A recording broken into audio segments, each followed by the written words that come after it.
Hello my dear students, EFE academy Jaipur में आपका स्वागत है। मैं यानी कि सलीम आपका तहे दिल से स्वागत करता हूं हमारी EFE एकेडमी में। हम लोग बहुत सारी चीज़ों को कवर कर चुके हैं, थोड़ी बहुत रह रही हैं पेंडिंग है, जिनको हमने आज शुरू करना है। ग्राउंड्स का मैंने लगातार आपको वीडियोस बनाकर दे रहा हूं, आप देख रहे हो, सीख रहे हो। अब उसके बाद ग्राउंड्स के बिना एथलेटिक्स का भी था। तो आज का जो हमारा इवेंट है वो है जैवलिन थ्रो। ठीक है जी, आज का जो हमारा इवेंट है वो क्या है? जैवलिन थ्रो है। तो मैंने भाई आज एक लड़के की तस्वीर लगा रखी है, आप लोग सभी इसे जानते होंगे। कौन है ये? नीरज चोपड़ा है। इन्होंने क्या करा था, अभी जो रिसेंटली ओलंपिक हुई है उसमें ये जैवलिन में क्या है भाई, गोल्ड मेडल लेके आए हैं। क्या है? गोल्ड मेडल लेके आए हैं इंडिया के लिए। और आपको जानकर ये भी बहुत खुशी होगी कि इन्होंने अपना ही बनाया हुआ रिकॉर्ड, अभी जो लीग चल रही है उसमें अपना रिकॉर्ड भी क्या है, इन्होंने तोड़ दिया है, ब्रेक कर दिया है। ठीक है, वो कितना करा है वो आगे देखेंगे। चलो बिना टाइम वेस्ट करे आज का जो हमारा टॉपिक है उसे शुरू करते हैं। सबसे पहले तो थोड़ी सी इसकी हिस्ट्री है जैवलिन थ्रो की। अब क्या है, जैवलिन थ्रो की क्या है हिस्ट्री है भाई, ये कहाँ से शुरू हुआ। तो जैवलिन थ्रो एक ऐसा इवेंट है कि हम लोग ये प्रॉपर नहीं बोल सकते कि ये कहाँ से शुरू हुआ। इसका रीज़न क्या है, अगर आप लोगों ने इतिहास पढ़ा है तो इतिहास में क्या था कि भाई जिंदा रहने के लिए लोग शिकार करते थे। मैंने क्या बोला कि जिंदा रहने के लिए लोग शिकार करते थे। यही रीज़न है कि भाई इसकी जो शुरुआत है वो हम फिक्स तौर पर नहीं बता सकते, लेकिन जिंदा रहने के लिए शिकार करते थे, भाला फेंकते थे, है ना। तो वही चीज़ है कि भाई throwing the javelin, throwing the javelin as sports involved from the everyday use of spear in hunting and warfare। भाई इसका जो यूज था, जो इसकी वर्तों थी, वो दो चीजों के लिए करी जाती थी। एक हंटिंग के लिए, शिकार के लिए, दूसरा लड़ाई के लिए, युद्ध के समय। ठीक है जी, दो चीजें हैं। लेकिन it was widely practised in ancient Greek. ये ग्रीक में भाई चलती थी। ये क्या थी? ग्रीस में ये चलती थी। In propped into the Olympic games in 708 BC as a part of pentathlon. अब क्या है, ग्रीस में ये चलती थी 708 BC में। 708 BC में ये इसके से क्या था, इन्वॉल्व करा गया था। एक पैंथनल नाम का इवेंट चलता था, उसमें कई सारे इवेंट चलते थे। उसमें क्या था, जैवलिन थ्रो को भी क्या है यूज करा गया था, इसे इन्वॉल्व कर लिया गया था जैवलिन थ्रो को। ठीक है, अब उसके बाद भाई ये क्या है, मॉडर्न ओलंपिक का पार्ट बना। मॉडर्न ओलंपिक का पार्ट बना 1908 में लड़कों के लिए और 1932 में लड़कियों के लिए। इस पे क्वेश्चन बन सकता है कि भाई मॉडर्न ओलंपिक में 1908 में लड़कों के लिए यहाँ इसमें पहली बार भाग लिया था और 1932 में लड़कियों ने दूसरी बार। ठीक है, दो चीज़ें होगी, एक क्या है 1908 में लड़कों ने और 1932 में लड़कियों ने। ठीक है जी, यहाँ तक कोई कन्फ्यूज़न? यहाँ तक कोई कन्फ्यूज़न है तो देख लो, आगे चलते हैं। ये हिंदी वर्जन है कि भाई शिकार के लिए और युद्ध के लिए इसे यूज करा जाता था। इसकी वर्तों की जाती थी शिकार के लिए और युद्ध के लिए। उसके बाद 708 BC में ओलंपिक खेलों में शामिल किया गया था। जो प्राचीन ओलंपिक थी उसमें क्या था भाई, इसे शामिल करा गया था और उस इवेंट का नाम क्या था, पैंथनल था।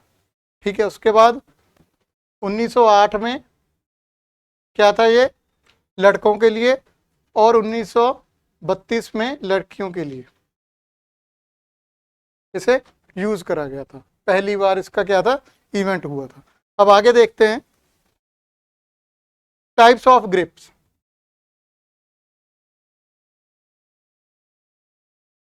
टाइप्स ऑफ ग्रिप्स में क्या है भाई, इसके तीन प्रकार के ग्रिप हैं।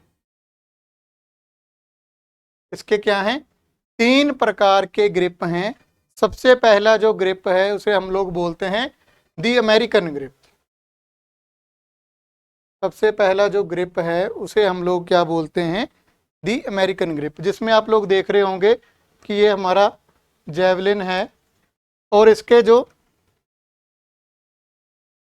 ग्रिप है उसे कैसे पकड़ रखा है।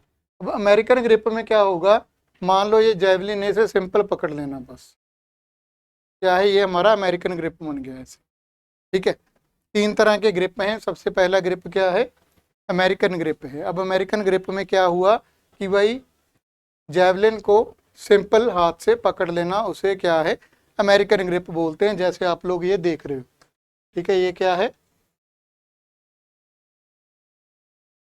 क्या है ये अमेरिकन ग्रिप है। सिंपल, फिर से देख लो, सिंपल पकड़ना अमेरिकन ग्रिप है, क्या है अमेरिकन ग्रिप है। आगे देखते हैं। अब उसके बाद क्या है, फिनिश ग्रिप। फिनिश ग्रिप, अब फिनिश ग्रिप में क्या होगा, आपकी जो इंडेक्स फिंगर है, आपकी जो ये इंडेक्स फिंगर है वो पीछे रहेगी और मिडल फिंगर के साथ आप इसे जेवलिन को पकड़ोगे। ठीक है, सिंपल है, ये जेवलिन है, फिर से देख लो ऐसे रहेगा, क्या है ये ऐसे रहेगा। सिंपल जेवलिन को पकड़ा इस तरह से और इसकी सपोर्ट रहेगी पीछे। ठीक है, इंडेक्स फिंगर या वी फिनिश ग्रिप इसे बोलते हैं कि भाई हमारी जो इंडेक्स फिंगर है वो जेवलिन को पीछे सपोर्ट करेगी, क्या है जेवलिन को पीछे सपोर्ट करेगी। आगे देखते हैं। अब उसके बाद है वी ग्रिप। तीसरा जो ग्रिप है उसे क्या बोलते हैं, वी ग्रिप बोलते हैं। अब वी ग्रिप में सिंपल है कि हाथ की वी बना लेनी है और इसके अंदर आपने जेवलिन को पकड़ लेना है, क्या है जेवलिन को पकड़ लेना है, हाथ की वी बनाकर जेवलिन को पकड़ लेना है। ठीक है, सिंपल, जैसे कि आप लोग यहाँ पे देख रहे हो, क्या है ये, इसे वी बनाया और जेवलिन को पकड़ लिया। अब 3 तरह के ग्रिप हैं हम लोगों ने देखे। पहला क्या है अमेरिकन ग्रिप, सिंपल। दूसरा क्या है इंडेक्स फिंगर ग्रिप या फिनिश ग्रिप, जिसके साथ आपके इंडेक्स फिंगर क्या है सपोर्ट करेगी। और तीसरा ग्रिप आपका है वी ग्रिप, जिसमें आप लोगों ने हाथ का क्या है भाई वी बना लेना और उसके अंदर आपका जेवलिन आ जाएगा। 3 तरह का ग्रिप है जो अभी हम लोगों ने करा। आगे देखते हैं। अब उसके बाद है रनवे। जेवलिन थ्रो का भाई रनवे। रनवे क्या है, रनवे की जो लेंथ है वो है 36.50 मीटर। 36.50 मीटर लेंथ रहती है रनवे की। ये इंटरनेशनल लेवल पे बात कर रहे हैं। अब रनवे दिखने में कुछ कैसे दिखता है, जो है जो हमारा रनवे है वो कैसा दिखता है भाई,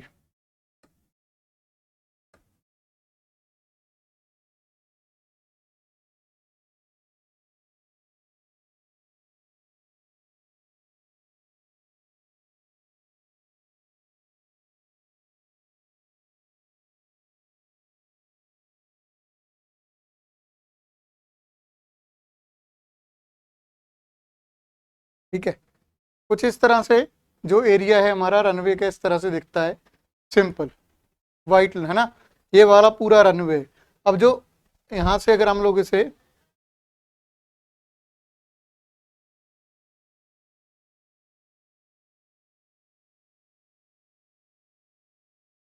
जेवलिन थ्रो का जो सेक्टर है कुछ इस तरह से दिखता है। ठीक है, फिलहाल हम लोग बात कर रहे हैं रनवे के लेंथ की, भाई लंबाई कितनी रहेगी। अब लंबाई क्या है, इस पॉइंट से लेकर एंडिंग पॉइंट तक, ये क्या है 36.50 मीटर का है। क्या है जो रनवे है वो क्या है 36.50 मीटर का इसका रनवे है, रनवे की लेंथ है। अब उसके बाद जो रनवे की विड्थ है, रनवे की जो विड्थ है, ठीक है यहाँ से यहाँ तक ये है 4 मीटर। क्या है 4 मीटर की रनवे की विड्थ है। ठीक है, अब आगे देखते हैं। यहाँ तक का आपको कोई कन्फ्यूजन, अभी तक हम लोगों ने सिर्फ क्या करा है रनवे करा है। रनवे भी क्या करा है, लेंथ देखिए 36.50 की है और इसकी विड्थ देखिए भी 4 मीटर की है। कितने मीटर की है? 4 मीटर की है। ठीक है, अब आगे चलते हैं। अब मार्किंग प्लान भाई इसका क्या है?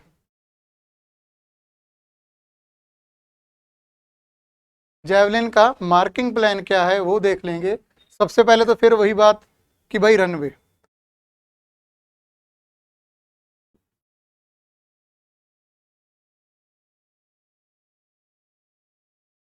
अब सबसे पहले क्या होता है? रनवे रहता है, जो क्या है बताओ मुझे। अभी सुना है 36.50 का लेंथ रहती है, और जो इसकी विड्थ है वो क्या है? 4 मीटर की रहती है। ठीक है जी। अब उसके बाद अब उसे इस पॉइंट को मान लो ए और इसे मान लो बी। क्या है? ए और बी पॉइंट है। अब क्या हुआ कि रनवे तो बन गया, अब हम लोगों ने बनाना है सेक्टर, लैंडिंग एरिया बनाना है। तो लैंडिंग एरिया के लिए सबसे पहले क्या होगा? ए पॉइंट से, क्या बोला मैंने कि ए पॉइंट से 8 मीटर पे यहां पे आर्क लगा दोगे। क्या हुआ? ए पॉइंट से यहां से इस पॉइंट तक क्या है? 8 मीटर पे आप लोग क्या है? एक आर्क लगा दोगे ऐसे। ठीक है, सिंपल है। फिर मैंने क्या करना है? बी से 8 मीटर पे एक आर्क और लगा देनी है, इस तरह से। क्या है? 8 मीटर है दोनों साइड। दोनों साइड क्या है? 8 मीटर है। अब 8 मीटर हुआ, फिर क्या होगा? इस जिस पॉइंट पे आपका 8 मीटर कटा है, जिस पॉइंट पे आपका 8 मीटर कटा है, वहां से आर्क बनेगी।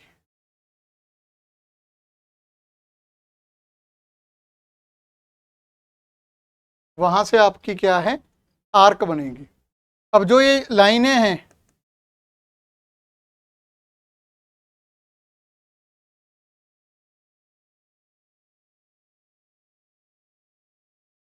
जो ये लाइनें हैं, इनकी जो विड्थ है वो है 5 सेंटीमीटर। क्या है? विड्थ क्या है?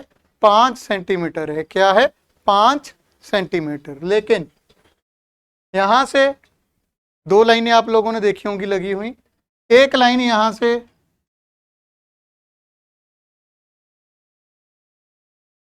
इतनी एक्सटेंड हुई रहती है, और दूसरी इस साइड इस तरह से रहती है। ठीक है जी। अब ये क्या है? यहां से लेकर इस पॉइंट तक 75 सेंटीमीटर है, दोनों साइड, इस साइड भी।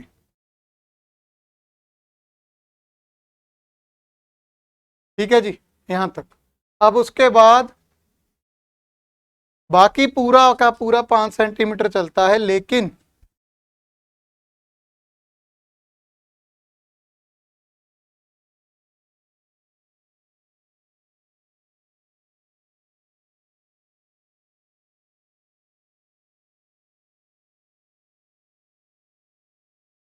जो ये आपकी आर्क लगी हुई है ना, ये वाली जो आपकी आर्क है, जो इसकी मोटाई है, जो इसकी मोटाई है वो रहती है 7 सेंटीमीटर। क्या है? 7 सेंटीमीटर रहती है। ठीक है, यहां तक कोई कंफ्यूजन नहीं है। फिर क्या होगा? सिंपल है, सेंटर से एक लाइन को बाहर एक्सटेंड कर दोगे। सेंटर से एक लाइन को बाहर एक्सटेंड कर दोगे, और फिर क्या है? इसी सेंटर से दूसरी लाइन को एक्सटेंड कर दोगे। ठीक है जी। अब इसे मान लेते हैं सी और डी पॉइंट। क्या माना? सी और डी पॉइंट मान लिया। अब सपोज करो इस सेंटर से सी पॉइंट के तक की दूरी जो है 100 मीटर है। मान लो यहां से सी पॉइंट तक 100 मीटर है, और सेम यहां से डी पॉइंट तक 100 मीटर है। तो क्या होगा? इसके बीच का जो एरिया है,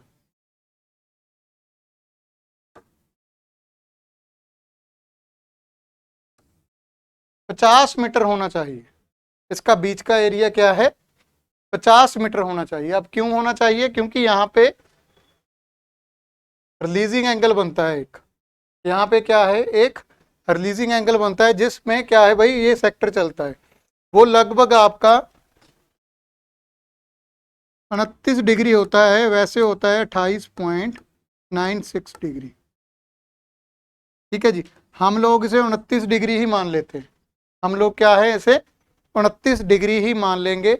28.96 डिग्री के अराउंड रहता है, 678। ठीक है, तो हम लोग इसे 29 डिग्री के लगभग ही मान लेंगे। ठीक है, अब उसके बाद यहां से इस पॉइंट से, दोनों से 4 मीटर की दूरी पे एक बॉक्स बना रहता है।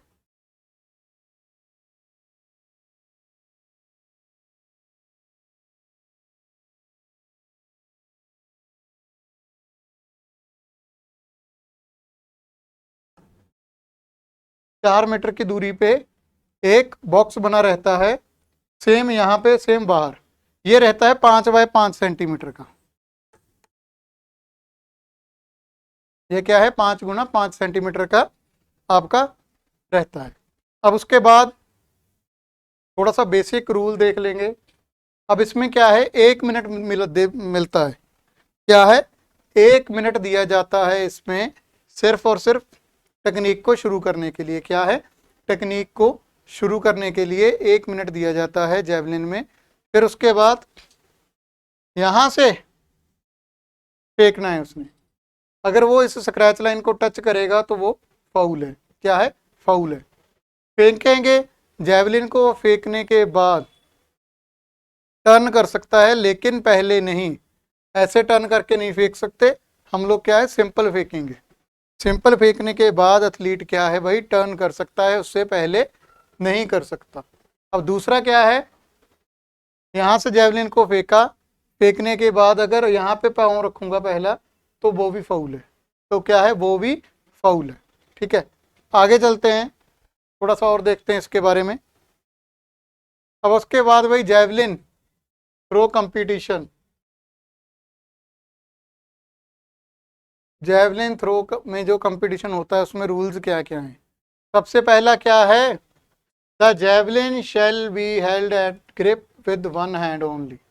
सबसे पहले क्या है, भाले को केवल एक हाथ से पकड़ कर रखा जाना चाहिए। क्या है, जेवलिन को भाई एक हाथ से ही फेंकोगे, जेवलिन को क्या है, एक हाथ से ही फेंकोगे, ऐसे नहीं कि दो हाथ से पकड़ोगे और उसे फेंकोगे।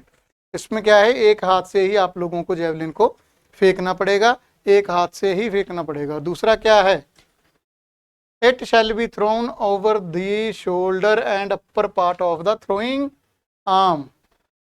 भाई शोल्डर से ऊपर, शोल्डर से ऊपर से ही फेंक सकते हैं, हमें इसे शोल्डर से ऊपर से ही फेंकना पड़ेगा।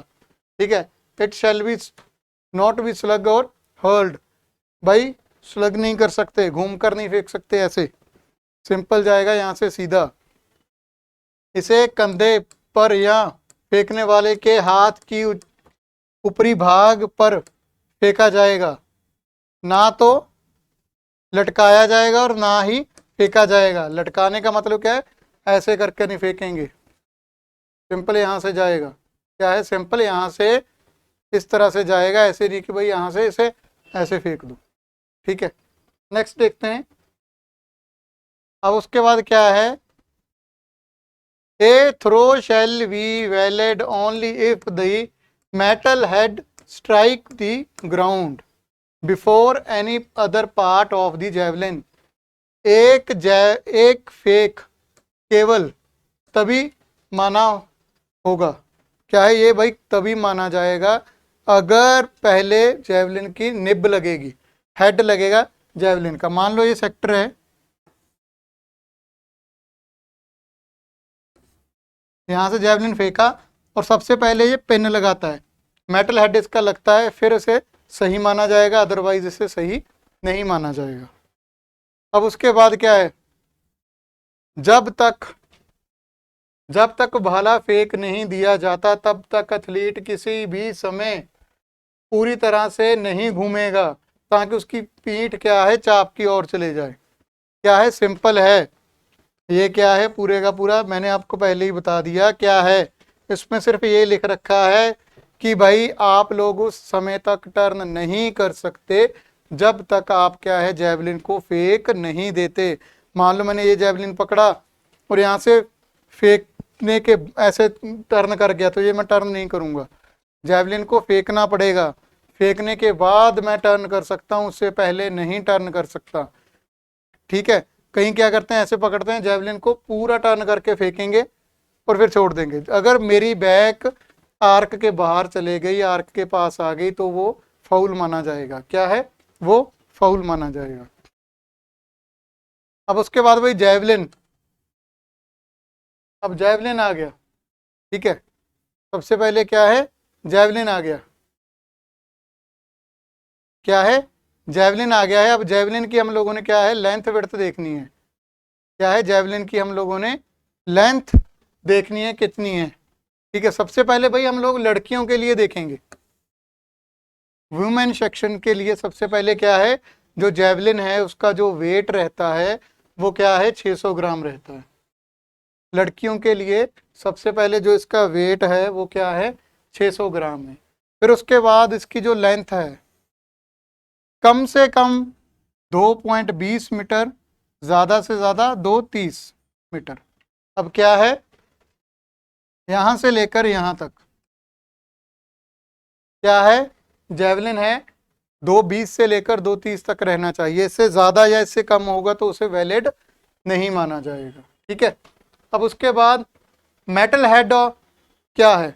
सबसे पहले आपको मैं मेटल हेड बता दूं, ये वाला चमक रहा है, इसे बोलते हैं मेटल हेड। क्या बोलते हैं?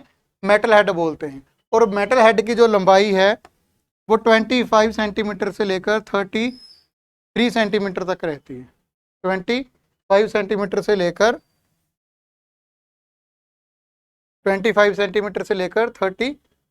33 सेंटीमीटर तक रहती है, 33 सेंटीमीटर तक रहती है मेटल हेड की। ठीक है, अब उसके बाद क्या है, ग्रिप है। ग्रिप क्या है 14 से लेकर 15 सेंटीमीटर का रहता है।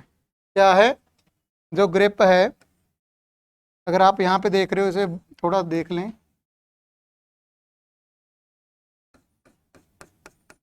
इस तरह से ग्रिप दिखता है। तो जो ग्रिप है ये क्या है 14 से लेकर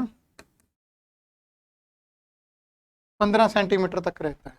14 से लेकर क्या है 15 सेंटीमीटर तक रहता है। ठीक है, चलो लड़कियों का हमने देख लिया। यहाँ तक कोई कन्फ्यूज़न है तो आप लोग देख सकते हो, आगे चलते हैं फिर। अब आगे क्या है, सेम है, सिर्फ कुछ चीज़ें बदली हैं। सबसे पहले तो भाई क्या है, लड़कों के मामले में ये 800 ग्राम का हो जाता है। लड़कों के मामले में क्या है 800 ग्राम का जैवलिन रहता है। लड़कियों के लिए 600 था, लेकिन लड़कों के लिए 800 ग्राम का है। फिर ओवरऑल जो इसकी लेंथ है वो क्या है 260 से लेकर 270 तक है। ओवरऑल जो इसकी लेंथ है वो क्या है 260 से लेकर 270 मीटर तक है। ठीक है जी। अब मेटल हेड सेम रहेगा। मेटल हेड क्या है, सेम रहेगा 25 से लेकर 33 सेंटीमीटर तक। क्या है 25 से लेकर 33 सेंटीमीटर तक रहेगा, ये सेम रहेगा। जैसे कि लड़कियों का है वैसे ही ये क्या है लड़कों का रहेगा। अब उसके बाद अब उसके बाद क्या है कि भाई जो इसका ग्रिप है, क्या है जो इसका ग्रिप है, अब जो ग्रिप है वो कहाँ पर है, आप लोगों को पहले दिखा चुका हूं मैं, ये है। अब ग्रिप की जो लंबाई है वो क्या है 15 से लेकर 16 सेंटीमीटर तक रहेगी। 15 से लेकर क्या है 16 सेंटीमीटर तक रहेगी ग्रिप की लंबाई लड़कों के लिए। ठीक है, अब आगे चलते हैं, इसमें ऑफिशियल्स कितने होंगे। भाई ऑफिशियल्स कितने होंगे जैवलिन में। अब जैवलिन में क्या है, सबसे पहले क्या है एक चीफ जज रहेगा जो हमेशा की तरह इस बार भी पूरा इवेंट देखेगा। एक चीफ जज होगा जो क्या है पूरे का पूरा इवेंट देखेगा कि भाई सही हो रहा है या नहीं हो रहा। फिर उसके बाद 2 नंबर पे क्या है, 2 जज होंगे जो चेक करेंगे कि भाई थ्रो है वो अच्छे से लगा है या नहीं लगा है। वो क्या चेक करेंगे कि भाई थ्रो जो हुआ है वो अच्छे से हुआ है या नहीं हुआ है। अगर हुआ है तो उसे करेक्टली ये मेज़र करेंगे। ये क्या है, 2 जज हैं जो करेंगे कि भाई थ्रो जो है वो करेक्टली हुआ है। अगर हुआ है तो उसे मेज़र करेंगे। इनके पास मेजरमेंट टेप रहेगी 2 जजेस के पास। ठीक है, यहाँ तक कोई कंफ्यूजन नहीं है। चलो आगे चलते हैं, इजी टॉपिक है बहुत आज का ये। अब उसके बाद 3 नंबर पे क्या है, 1 और 2 जज क्या करेंगे भाई, जिस जगह पे थ्रो हुआ है वहां पर एक निशान लगा देंगे। इंटरनेशनल लेवल पे आप लोगों ने देखा होगा, जैसे ही जेवलिन फेंकते हैं वैसे ही 2 ऑफिशियल दौड़े आते हैं, जिस जगह पे जेवलिन गिरा है वहां पे एक ऐसे निब होती है वो रख देते हैं। सिंपल, ये 2 बंदों का काम है कि उस बिंदु पे इन्होंने क्या करना है, ऐसे रख देना है कि भाई यहाँ पे इस स्पेसिफिक पॉइंट पे क्या है, जेवलिन लगा है। ठीक है, फिर उसके बाद 4 नंबर जज क्या करेगा, फिर उसके बाद 4 नंबर जज क्या करेगा भाई, जिस जगह पे जेवलिन लगा है वहां पर या तो इलेक्ट्रॉनिक डिवाइस आता है उसकी निब रख देगा, जहां फिर मेजरमेंट टेप का 0 एंड रख देगा। ठीक है, जिस जगह पे 2 जजेस ने निशान लगाए, अब उसके बाद अगला क्या करेगा कि 4 नंबर वाला कि वहां पे 0 एंड रख देगा मेजरमेंट टेप का। सिंपल है। ठीक है, आगे चलते हैं। अब उसके बाद क्या है, एक या एक से ज्यादा क्या है, इंचार्ज हैं रिसीविंग द इम्प्लीमेंट्स। अब क्या है, एक जज लगा दो चाहे 2 जज लगा दो, वो क्या करेंगे, जितने भी जेवलिन सेक्टर के अंदर गिरे हैं उन्हें उठाकर लाएंगे और उनकी असली जगह पे रखेंगे। आपने कभी भी ऐसे नहीं देखा होगा कि भाई इंटरनेशनल लेवल का मैच चल रहा है, टूर्नामेंट चल रहा है, कंपटीशन हो रहा है और वहां पर इक्विपमेंट प्लेयर उठा के लाते हैं, कभी भी नहीं होता। वहां पे क्या होता है कि स्पेशल जज लगा रखे होते हैं जो क्या करते हैं, जितने भी इक्विपमेंट गिरते हैं उनको उठाकर लाते हैं और उन्हें उसकी सही जगह पे रख देते हैं। ठीक है, अब उसके बाद 6 नंबर पे क्या होगा, रिकॉर्डर, जो क्या है स्कोर शीट रहेगी इसके पास और बच्चों को, एथलीट्स को ये क्या है बुलाएगा उनके इवेंट के लिए। 6 नंबर का क्या काम है, 6 नंबर का सिर्फ इतना काम है कि भाई इसके पास रिकॉर्ड होगा, पूरी स्कोर शीट होगी, पूरा स्कोरिंग सिस्टम होगा और एथलीटों को कॉल करेगा कि भाई आपका चांस है, आ जाओ, आप अपना चांस ले लो आके। ठीक है, यहाँ तक कोई कंफ्यूजन नहीं है। चलो आगे चलते हैं। अब उसके बाद 7 नंबर पर in charge of score board. International level पर जितने भी कंपटीशन होते हैं वहां पे स्कोर बोर्ड क्या है, इलेक्ट्रॉनिक डिवाइस रहता है और इस इलेक्ट्रॉनिक डिवाइस में क्या है, आपका कौन सा नंबर का ट्रायल चल रहा है, ठीक है, आपका नंबर क्या है और आपका रिजल्ट क्या है। टेस्ट नंबर, ट्रायल और रिजल्ट, ये 3 चीजें स्कोर शीट बोर्ड पर चलती हैं और इस पर भी एक जज बैठा होता है जो इस चीज को चला रहा होता है। ठीक है, अब उसके बाद क्या है, 8 नंबर पर क्या है, क्लॉक इंडिकेटिंग। अब इसका मतलब क्या है, एक इंचार्ज ऐसा होता है जो क्लॉक पे बैठा होता है। क्लॉक का मतलब क्या है, मैंने आपको पहले ही बताया था कि भाई 1 मिनट में आपने थ्रो को शुरू करना होता है टेक्निक को। तो जैसे ही जज क्या बोलता है कि भाई आपका जो चांस है वो लो, जैसे ही उसने उसका चेस्ट नंबर अनाउंस करा वैसे ही क्लॉक वाला अपना क्लॉक चला देगा कि भाई इसके पास 1 मिनट है और इस 1 मिनट के अंदर अंदर इसने जंप क्या है, हमारा थ्रो करना है। क्या है, थ्रो को करना है, 1 मिनट के अंदर अंदर टेक्निक को शुरू करना है। ठीक है, अगर नहीं करेगा तो उसे फाउल मानकर उसे क्या है, वो चांस उसका खत्म हो जाएगा। अब लास्ट है इंचार्ज ऑफ एथलीट्स। भाई अब एक इंचार्ज क्या है, एक जज क्या है, ऐसा भी होता है जो क्या है पूरे एथलीट्स का इंचार्ज होता है। सिर्फ और सिर्फ उसने क्या है, अपने एथलीट्स को देखना होता है कि वो कहाँ पर बैठे हैं, डिसिप्लिन में है और जिस जिसका चांस है उसके अकॉर्डिंग उन्हें क्या है बुलाता रहता है, देखता है। और लास्ट में क्या है, इंचार्ज ऑफ इम्प्लीमेंट स्टैंड। भाई क्या है, अब क्या है, जिस जगह पर आपके जेवलिन पड़े हैं क्या है, जिस जगह पे जेवलिन पड़े हैं तो वो पूरे का पूरा एक क्या है स्टैंड बना रहता है, इम्प्लीमेंट स्टैंड होता है, वहां पर सारा सामान रहता है और वहां का भी एक जज रहता है जो क्या है अब निगाह रखता है कि भाई पूरा सामान है या नहीं है। अगर किसी चीज़ की ज़रूरत है तो इस जज की जिम्मेवारी रहती है उस सामान को पूरा करवाना। ठीक है, आज का हमारा ये छोटा सा प्यारा सा टॉपिक था जो अभी हम लोगों ने कवर कर लिया है। अगले दिन अगली वीडियो में फिर मिलेंगे। Thank you so much.